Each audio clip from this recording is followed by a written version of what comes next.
Maka sabda Tuhan hari ini secara khusus memberi ajakan bagi kita semua untuk memprioritaskan hal-hal yang berhubungan dengan Allah pada arah posisi yang lebih tinggi dibandingkan dengan yang lainnya.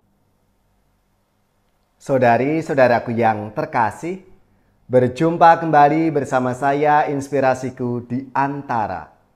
Renungan harian Selasa 8 April. Pekan Prapaskah yang kelima. Semoga kita bersama keluarga dan komunitas kita selalu dalam keadaan baik, sehat, dan tetap bersemangat. Marilah kita bersama-sama mengawali renungan kita dengan tanda kemenangan Kristus. Dalam nama Bapa dan Putra dan Roh Kudus. Amin. Allah Bapa yang Maha Kasih, Engkau tidak pernah meninggalkan kami sendirian. Ajarilah kami untuk tahan uji, menghidupi salib tanda kehinaan, agar kami semakin layak dan pantas berbakti kepadamu. Dengan pengantaraan Yesus Kristus Putramu Tuhan kami, yang bersama dengan Dikau dalam persatuan Roh Kudus, hidup dan berkuasa Allah sepanjang segala masa. Amin. Dalam nama Bapa dan Putra dan Roh Kudus. Amin. Inspirasi kita hari ini dari Injil Suci menurut Yohanes bab 8 ayat 21 sampai 30. Marilah kita siapkan kitab suci kita masing-masing. Kita akan membaca bersama-sama lalu merenungkannya. Sekali peristiwa, Yesus berkata kepada orang banyak, "Aku akan pergi dan kamu akan mencari aku. Tetapi kamu akan mati dalam dosamu. Ke tempat aku pergi, tidak mungkin kamu datang." Maka kata orang-orang Yahudi itu, "Apakah ia mau bunuh diri?" Dan karena itu dikatakannya, "Ke tempat aku pergi, tidak mungkin kamu datang." Lalu Yesus berkata kepada mereka, "Kamu berasal dari bawah, aku dari atas. Kamu dari dunia ini, aku bukan dari dunia ini. Karena itu tadi aku berkata kepadamu, bahwa aku akan mati dalam dosamu. Sebab, jikalau kamu tidak percaya bahwa akulah Dia, kamu akan mati dalam dosamu." Maka kata mereka kepadanya, "Siapakah engkau?" Jawab Yesus kepada mereka, "Apakah gunanya lagi aku berbicara dengan kamu? Banyak yang harus kukatakan dan kuhakimi tentang kamu. Akan tetapi Dia yang mengutus aku adalah benar. Dan apa yang kudengar daripadanya, itulah yang kukatakan kepada dunia." Mereka tidak mengerti bahwa ia berbicara kepada mereka tentang Bapa. Maka kata Yesus, "Apabila kamu telah meninggikan Anak Manusia, barulah kamu tahu bahwa akulah Dia, dan bahwa aku tidak berbuat apa-apa dari diriku sendiri, tetapi aku berbicara tentang hal-hal sebagaimana diajarkan Bapa kepadaku.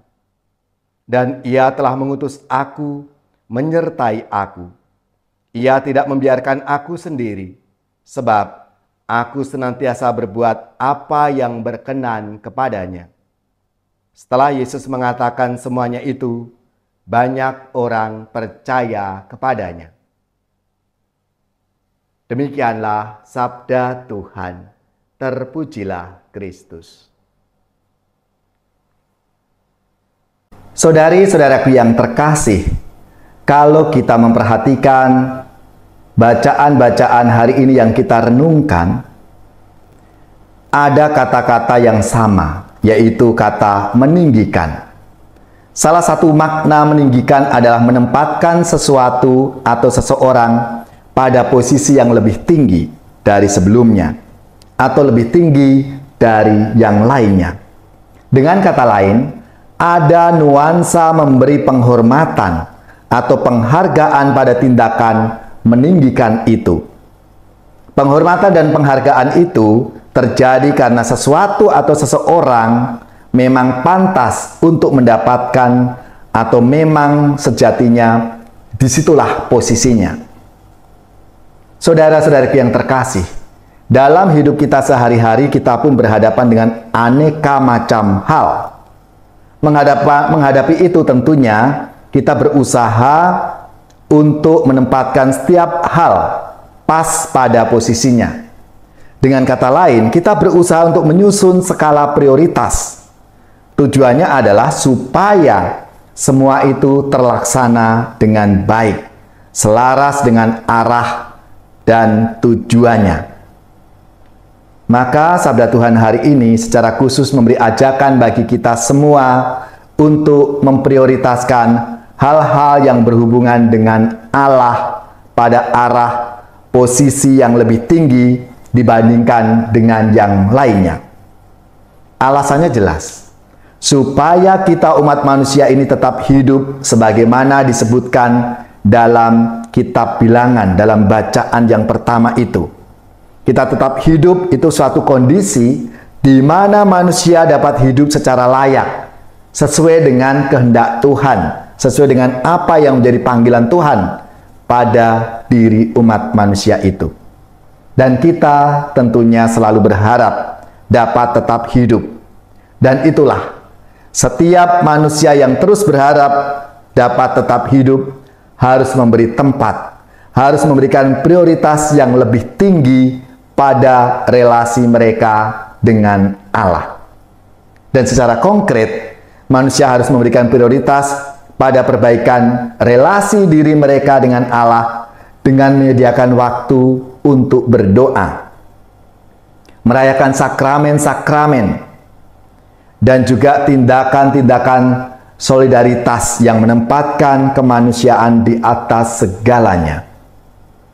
Di masa Prapaskah ini, kiranya menjadi panggilan kita semua untuk sungguh kita memberikan prioritas kita. Bagaimana relasi kita dengan Tuhan, kita wujudkan relasi kita dengan sesama kita.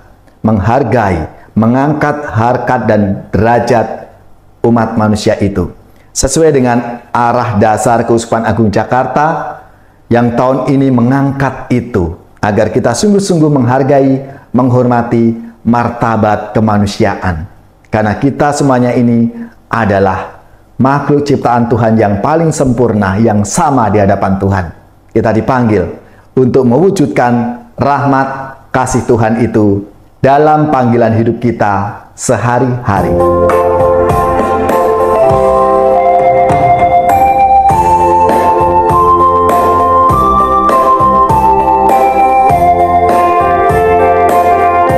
Usailah sudah bakti berbakti di dalam Yesus, berteguh janji, membawa warta sabda perkasa, menghias hidup sepanjang waktu dengan pusaka niat yang murni. Di dalam Yesus bertekad bakti, menjaga warna cinta sesama, memulas hidup seluas waktu. Saudari-saudaraku yang terkasih, marilah kita siapkan hati kita untuk menerima berkat Tuhan. Semoga saudara-saudari sekalian, keluarga-keluarga, komunitas kita, orang-orang yang kita doakan, mereka yang sakit, yang menderita, seluruh tugas, belajar, pekerjaan, usaha, serta karya pelayanan kita. Dibimbing, dilindungi dan diberkati oleh Allah yang Maha Kuasa, Bapa dan Putra dan Roh Kudus. Amin.